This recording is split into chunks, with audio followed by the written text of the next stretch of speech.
What is up, y'all? It's your girl, Brand New, and honey, I am back in the building, and this time, honey, I'm back to talk about Kandi speak on it. She had Marcille. We know both of these ladies from Real Housewives of Atlanta, and honey, baby, it was a good interview. Let's give Kandi and Eva, honey, a big old nasty hand clap. Honey, just give them a big old nasty hand clap, honey, because it was a good interview. Okay, I have dragged both of these ladies in the past. I know, but I can appreciate a good interview, okay?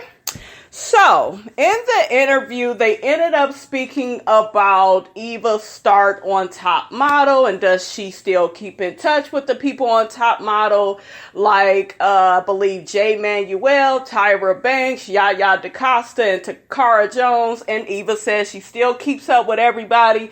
Everybody wishes her well, everybody supports her and what she's doing, and she had nothing to say, nothing but good things, I should say, about Takara and Yaya, even though they were competitors of hers, on the show. So I really like that about Eva.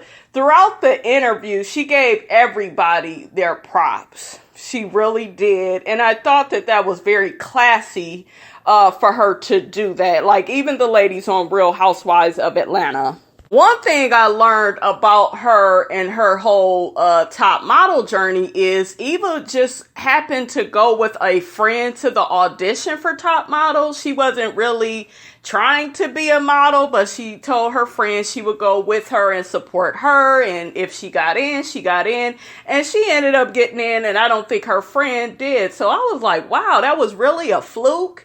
And it changed your whole world, girl. You go, girl. Okay, I like stuff like that. That was cute.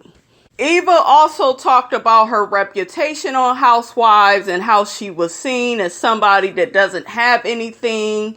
It's like she doesn't have nothing going and the rest of these ladies are superstars and she's trying to catch up. And to me, they really did play her like that.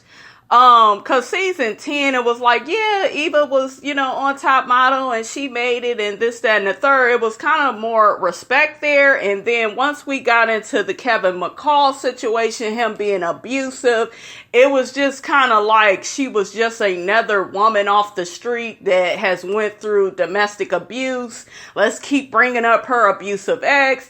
Let's bring up the fact she broke and she got to keep moving. I didn't like how they did all of that, even though that was her so-called reality. I understand where she was coming from when she said, she didn't like them putting her out there like that on the show, because she's just like, I've been modeling for years. I make money. I don't be bragging about it. I'm not fancy like, some of the other women on the show, but I am me. And Eva felt like Real Housewives of Atlanta did not give her just due. They did not give her props and credit, for really being who she is and coming into her own. It was just like she was this downtrodden woman, just trying to make a quick buck. And, she just out the blue turned on Nene. It didn't look like that, Eva, but, I see exactly what Eva was talking about when she, said all of that. I understand it completely. And I guess I understand it because I, am a woman myself, and I'm a mom, I'm an author, I'm a content creator, and I have come in contact with people where they are just like, oh, well, where's your daughter's real father at? And, it's kind of like you get known as, oh, you just a single struggling mother. You don't have nothing to offer the world. You don't really do nothing.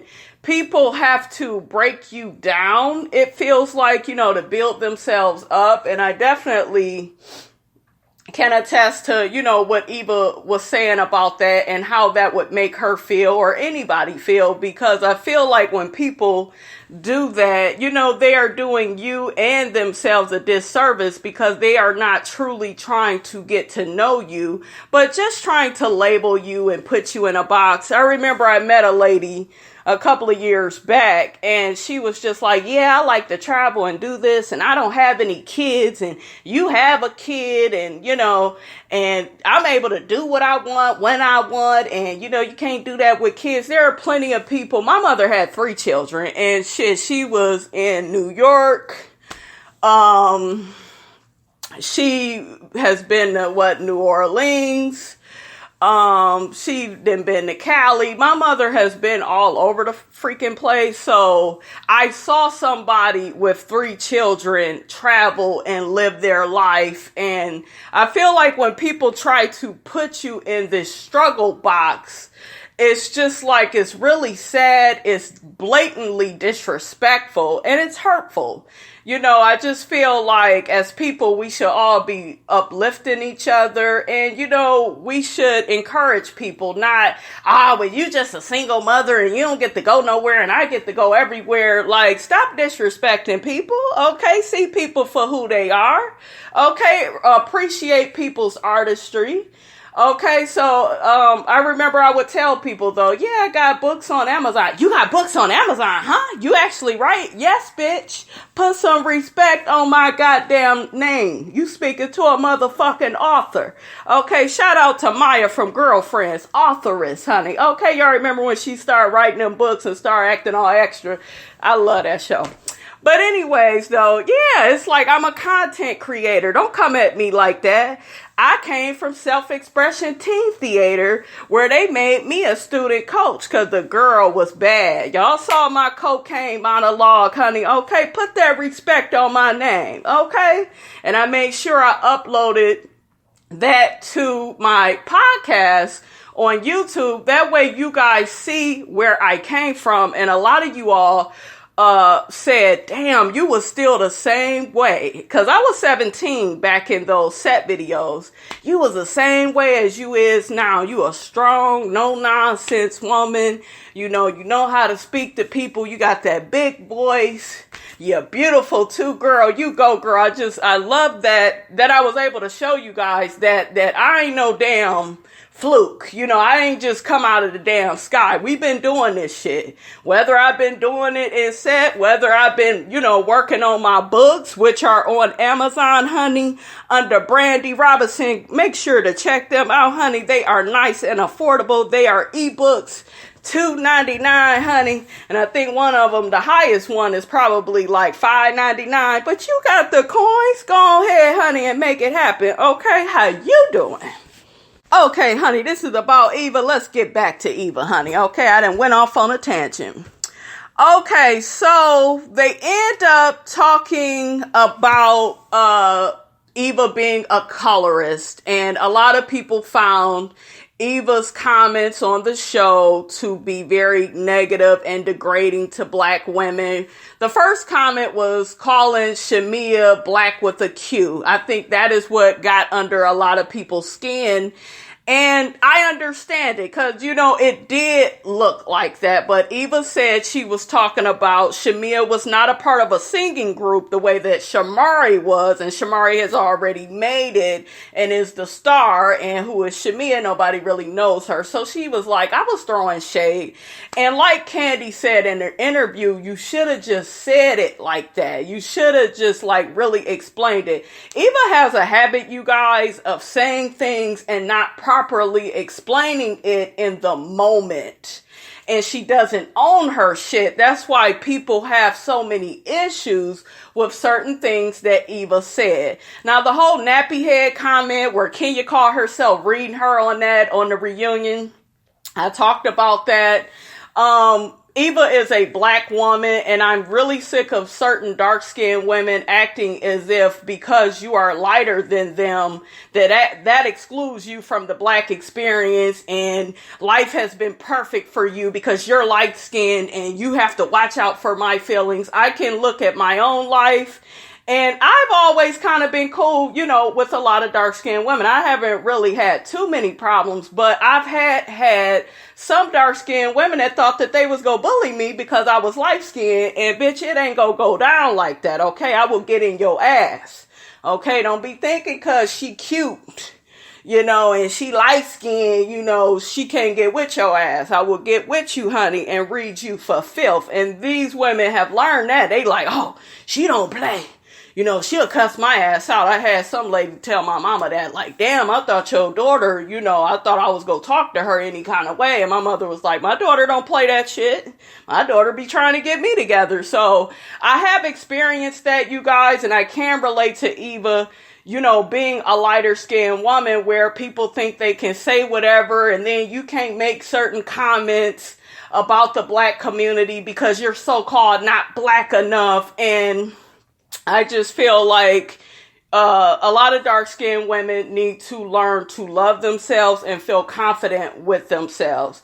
But no, that does not give anybody the right that's light-skinned to dog you for your color, but it doesn't give you the right as a dark-skinned woman to think you can bully another woman because she's lighter. And a lot of you all try that stupid ass shit and you are in for a rude awakening, okay? Because a lot of light-skinned women, honey, they'll cut your ass, okay? We crazy like that, all right?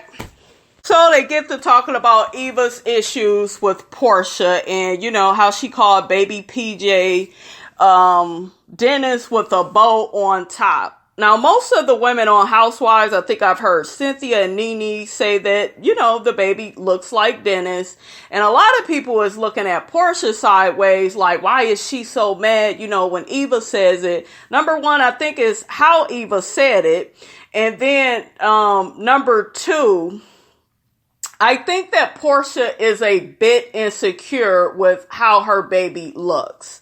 And I'll say this, because when I look online, you guys, on Facebook, and, I'm in different Real Housewives of Atlanta groups, and then if I look in some of the YouTube comments, baby Brooklyn, which is Kenya's daughter, she's always praised, and she's so beautiful. You'll never hear nobody really saying no funny ass comment about baby Brooklyn. Ain't nobody saying nothing mean or shady or nasty about her. But with baby PJ, it's like, she looked like her dad, but before baby PJ was here, Portia was known as the beautiful, voluptuous sex symbol of Real Housewives of Atlanta.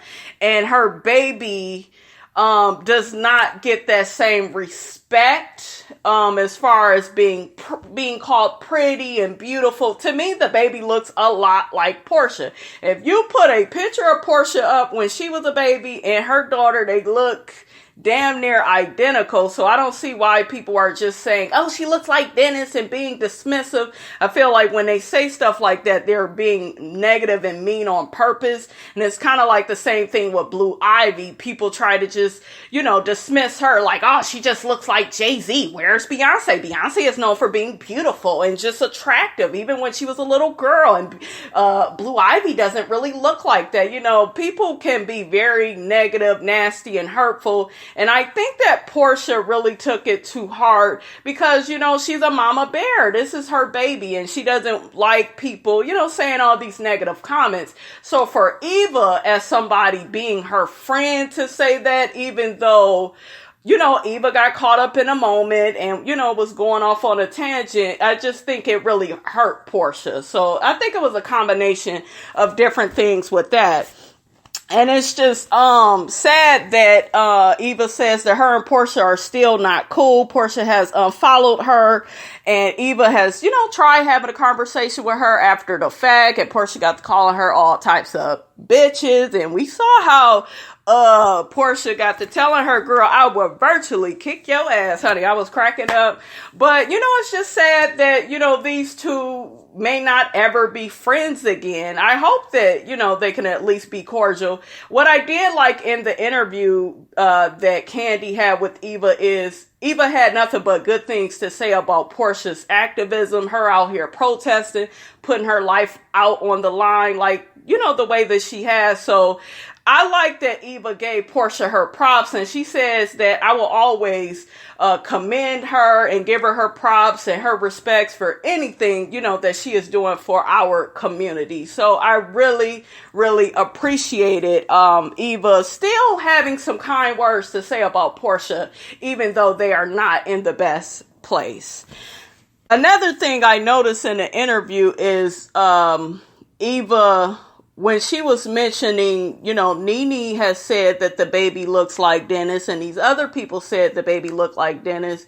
Why is it a big deal when I say it? And I feel like it's all about relationship, right? Because Portia has been close to Nene for years. Yes, it's been off and on, but these two bonded. Portia went through a whole divorce and Nene helped her get a good attorney. She was a big sis to her. They constantly talked and helped Portia get out of that bad period of her life. And, these women have had a, friendship over the years. So they just have more history. And I just feel like Portia was able to forgive Nene based off of the past relationship that they have had.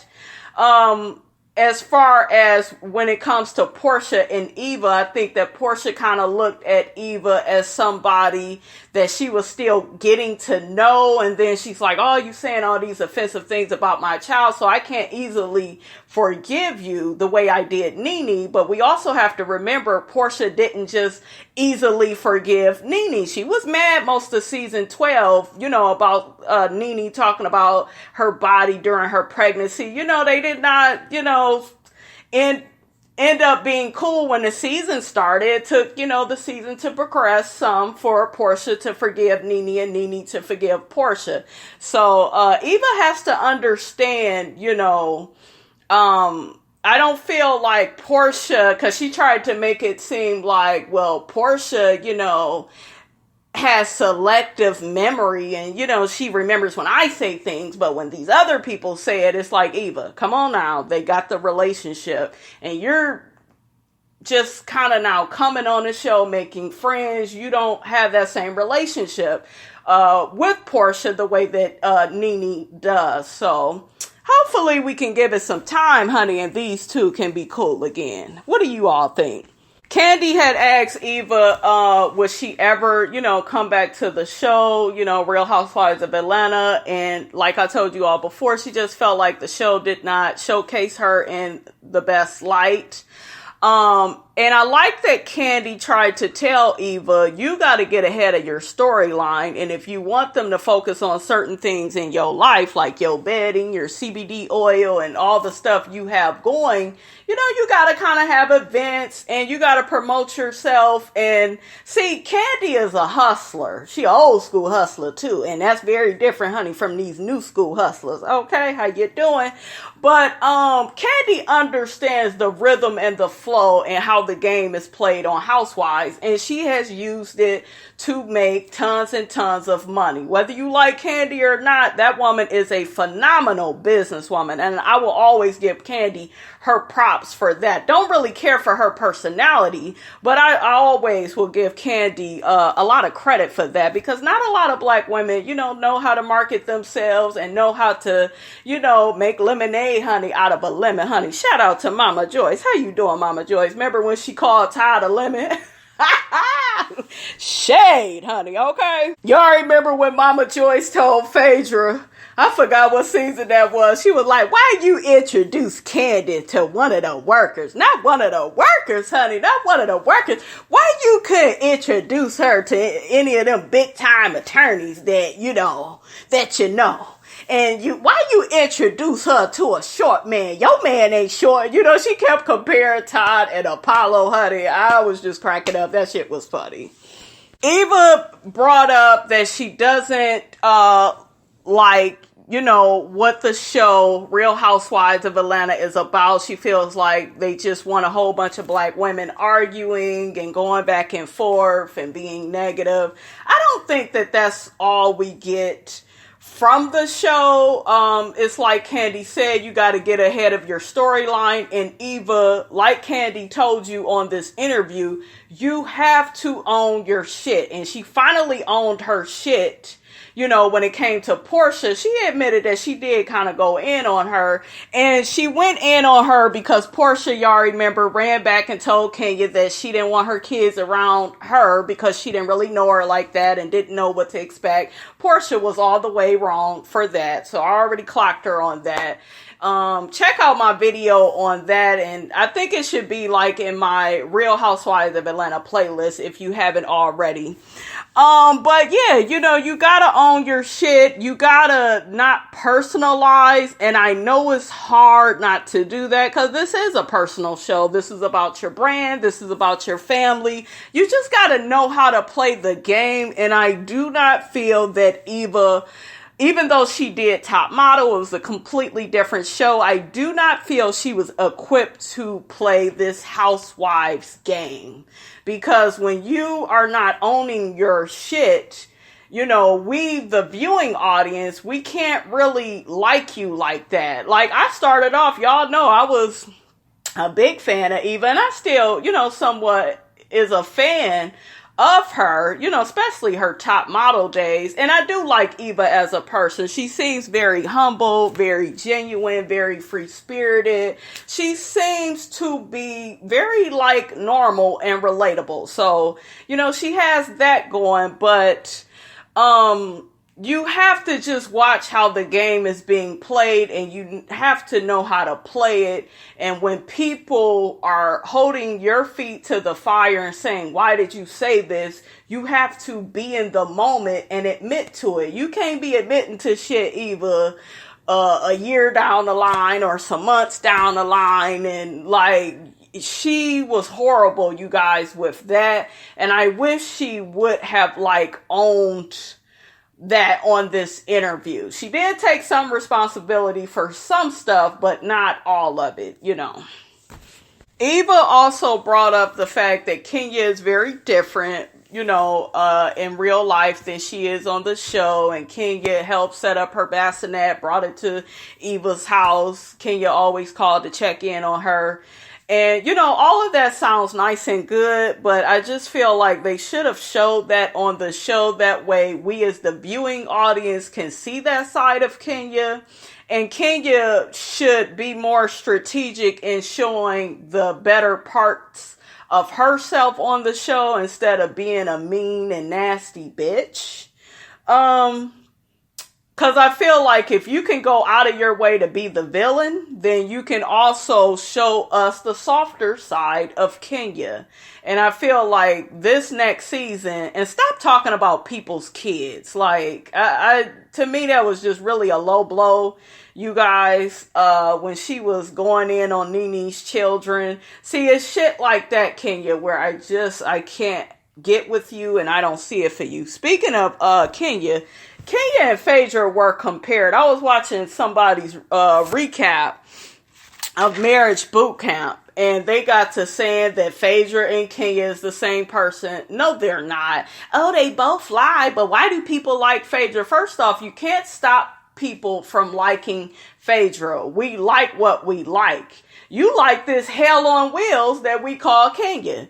Do you see what I'm saying? So, you like who you like. We all like who we like. This person went on to compare the relationships of Phaedra and Kenya. First off, Phaedra was really married to Apollo. They really lived with each other and really had 2 kids. We didn't see her in some long distance marriage with her man the way we've seen with Kenya. And it just looks fake. When we first got introduced to Phaedra, we saw Apollo right off the back. We didn't see him the next season.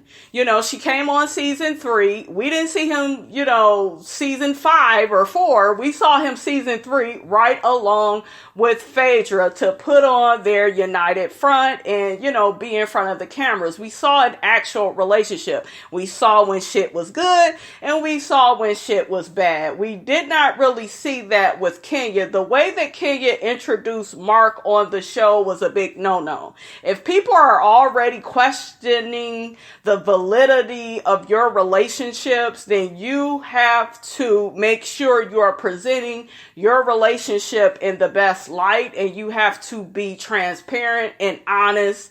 And Kenya was not that. That's why it wasn't received as being a real relationship, because Kenya didn't present it like that. And then Kenya, through the years, has had these fake boyfriends. We got Walter saying that she paid him. Their whole interaction was very much so weird and off.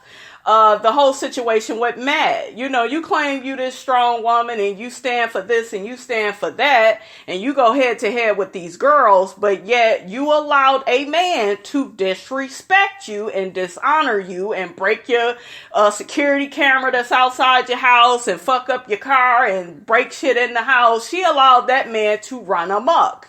And Kenya has a habit of putting up with a lot of disrespect from men, but with women, you know, she want to be the big bad bully wolf. Like, you can't do that, sis. What you do over there is what you got to do over here. That's what Marlo has said to her. She was like, shit, you be talking all this shit when you amongst the girls, honey, but when these men is in the picture, honey, you quiet and you kin and you know, passive aggressive, afraid to speak. Fuck all of that. Well, I'm just trying to submit to my man. Bullshit. Okay, bullshit. I ain't submitting to a motherfucking thing. If a motherfucker ain't respecting me the way that I need to be respected, then fuck you, nigga, and your submission. How you doing? As far as Phaedra's relationship now on Marriage Boot Camp with Medina, it does look questionable, but this is the first relationship that I could ask a question about. Whereas Kenya has had a string of relationships where I have all these questions. I got more questions than I do have. Do I have any answers? You know, I don't have no answers, okay? But with Phaedra, this is kind of the first time some of us is giving her the side eye. So what I felt, you guys, is this person was trying to compare apples and oranges. And you just cannot, and it was basically off of the notion of, I'm a fan of Kenya, and you guys shouldn't be a fan of Phaedra, and I hate, you know how somebody dislikes somebody so much that they have to compare them to every little person or thing just to prove their point. It was a bad analogy, sis, and I am not here for it. I was like, I almost wanted to turn the video off, you guys. I was like, child, you're doing too much. It was a good video, though. I always give people their props. It was a, you know, good review outside of, you know, them saying that. But we all are really seeing what we're seeing. We not go be Ray Charles and Stevie Wonder to the bullshit, honey. We really see these things, honey. We really see Kenya's fake relationships. And I'm just curious to know, for season 13, will she be more transparent about her relationship with Mark? Is Mark going to come back on the show? Does Mark actually want to be on the show? Does he actually want to be married to Kenya? Those are the questions that I have. So hopefully they answer those, you know, in this upcoming season for Real Housewives of Atlanta, honey. All right, you guys, that's all I have to say about all of that. Y'all get down in those comments. Let me know how you felt about Kandi and Eva's speak on it that they did. If you didn't see the interview, you guys, make sure you check it out before you comment. Don't forget, you guys, to like, comment, and subscribe. I am your girl, Brand New, and I will check you guys out later.